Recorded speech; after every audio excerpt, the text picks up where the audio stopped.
दोस्तों, स्वागत है आपका हमारे YouTube चैनल खूनी हिस्ट्री में। यह एक गांव की कहानी है जहां एक छोटे से कुटीर में एक परिवार रहता था। परिवार में पति पत्नी और उनका 6 साल का बेटा आरव था। गांव के लोग कहते थे कि उस घर के पास एक पुराना पेड़ है जिसे लोग भूतिया पेड़ कहते थे।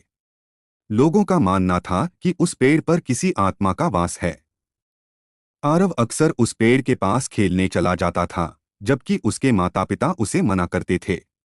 एक दिन आरव ने आकर बताया कि उसे उस पेड़ के पास एक बच्चा दिखाई देता है जो उसके साथ खेलता है। उसके माता पिता ने इसे बच्चों की कल्पना मानकर नजरअंदाज कर दिया। धीरे धीरे आरव की बातें अजीब होने लगीं। वह कहने लगा कि वह बच्चा उसे रात में बुलाता है और अंधेरे में खेलने की जिद करता है। आरव का चेहरा पीला पड़ने लगा और उसकी तबीयत खराब रहने लगी।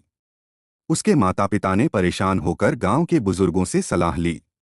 बुजुर्गों ने बताया कि सालों पहले उस पेड़ के पास एक बच्चा खेलते हुए कुएं में गिरकर मर गया था। तब से उसकी आत्मा वहीं भटकती है। वे बोले कि आरव की जान को खतरा है। बुजुर्गों ने घर पर पूजा और हवन करवाया।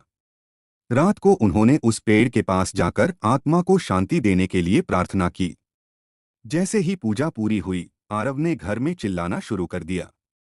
वह कह रहा था, मुझे जाने दो, वह मुझे लेने आया है। पूजा के बाद सबने देखा कि आरव की तबीयत सुधरने लगी, लेकिन उसने कभी दोबारा उस पेड़ के पास जाने की कोशिश नहीं की। गांव के लोगों ने बाद में वह पेड़ कटवा दिया और वहां मंदिर बनवा दिया। लेकिन अब भी लोग कहते हैं कि कभी कभी रात को उस जगह से बच्चों की हंसी सुनाई देती है। यह कहानी रहस्य और डर से भरी है, लेकिन इसमें यह भी संदेश है कि हमें ऐसी जगहों से सावधान रहना चाहिए जिनके बारे में अजीब किस्से कहानियां प्रचलित हों।